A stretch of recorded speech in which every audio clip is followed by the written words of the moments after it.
నేను మీ Basheer అహ్మద్ని Indian union ముస్లిం league party తరఫు నుంచి నా గ్రీన్ సలాం. ఈరోజు బంగ్లాదేశ్లో జరిగిన రాజకీయ పరిణామాలను గురించి చుక్కనగా చూసేటట్టయితే నియంతృత్వంతో ఏకపక్ష ధోరణితో ఏ పని చేసినా అది కొనసాగదు అనేది స్పష్టంగా అర్థమవుతుంది. దీనికన్నా ముందు మనం కనుక గమనించేటట్టయితే శ్రీలంకలో కూడా ఇలానే జరిగింది. శ్రీలంకలో కూడా ప్రజలు ఏకపక్ష నియంతృత్వ పాలనకు వ్యతిరేకంగా అక్కడ ఉన్న అధ్యక్ష భవనం మీద దాడి చేయడం, అధ్యక్షుడు దేశాన్ని వదిలి పారిపోవడం జరిగింది. అలానే బంగ్లాదేశ్ లో కూడా అలానే జరిగిన విషయాన్ని మనం గమనిస్తున్నాం.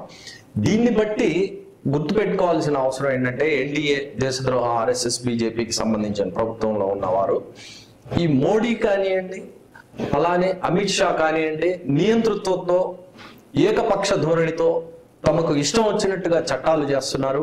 ఇది ఎక్కువ కాలం కొనసాగదు.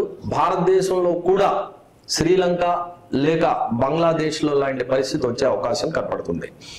భారతదేశంలో ఉన్నటువంటి ఐపీసీ కానివ్వండి లేదా ఇండియన్ ఎవిడెన్స్ యాక్ట్ కానివ్వండి, వీటిని మార్చేటప్పుడు ఏ విధమైనటువంటి చర్చ లేకుండా ప్రతిపక్షాన్ని అన్యాయంగా సస్పెండ్ చేసి సభల నుంచి బయటకు పంపించి ఏ విధమైన చర్చ లేకుండా చేశారు.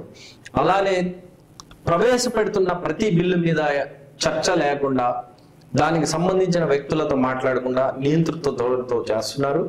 కాబట్టి రానున్న రోజుల్లో శ్రీలంక బంగ్లాదేశ్లో ఏ విధమైనటువంటి అనిశ్చిత పరిస్థితులు వచ్చాయో అలాంటి పరిస్థితులు భారతదేశంలో కూడా వచ్చే ప్రమాదం ఉంది అని నాకు అనిపిస్తుంది.